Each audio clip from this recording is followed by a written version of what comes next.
یاد رکھیے کامیاب ریلیشنشپ، کامیاب رشتے میں دو باتیں بڑی ضروری ہیں۔ ہمارے پاس لوگ آتے ہیں اور کہتے ہیں کہ جی ہم سے رشتہ نبھایا نہیں جا رہا، ہم کوشش بہت کر رہے ہیں۔ در حقیقت وہ ایک بندہ کوشش کر رہا ہوتا ہے، دونوں مل کے کوشش کریں گے، رشتہ نبھایا جائے گا۔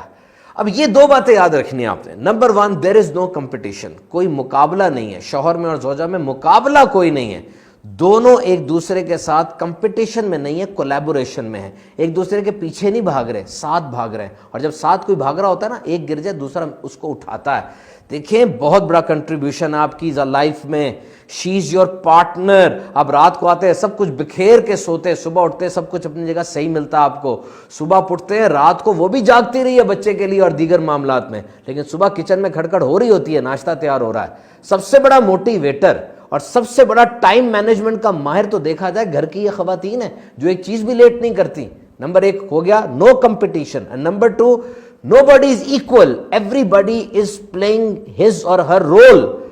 گھر کے اندر کوئی ایکول نہیں ہے، سب نے اپنا رول پلے کرنا ہے۔ جس طریقے سے خاتون شوہر کے لیے سب کچھ کرتی ہیں، تو پھر مرد کو بھی چاہیے کہ جب خاتون کو ضرورت پڑی ہے وہ بھی آگے بڑھ کے سب کچھ کرے، گھر کا کام کرنے میں، کھانا پکانے میں، مدد دینے میں، بچوں کی خیر گیری کرنے میں، وقت پہ گھر آ کے گھر کو ٹائم دینے میں حرج نہیں ہے، بلکہ یہ انمول لمحات ہوں گے آپ کی زندگی میں۔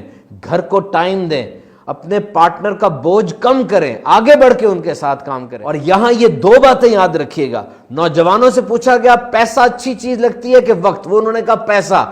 بوڑھے سے پوچھا گیا پیسہ اچھا لگتا ہے کہ وقت، اس نے کہا وقت، کیونکہ میرے پاس وقت بہت کم رہ گیا ہے، میں چاہتا ہوں اپنی فیملی میں گزاروں۔ جو وقت آپ نے اپنی فیملی کو دیا ہوگا نا، مستقبل میں جا کے پیچھے مڑ کے دیکھیں گے نا، اس وقت پہ کبھی آپ کو شرمندگی نہیں ہوگی۔ اور آخری بات سن لیں، سب سے بڑا احسان کسی پر یہ ہو سکتا ہے کہ آپ اس کا بوجھ ہلکا کر دیں۔ آگے بڑھیں، اپنی زوجہ کا بوجھ ہلکا کریں، باتیں سنیں، کاموں میں اس کی مدد کریں، انشاءاللہ عز و جل اچھی اچھی نیتوں کے ساتھ کریں گے، ثواب بھی ملے گا اور گھر امن کا گہوارہ بن جائے گا۔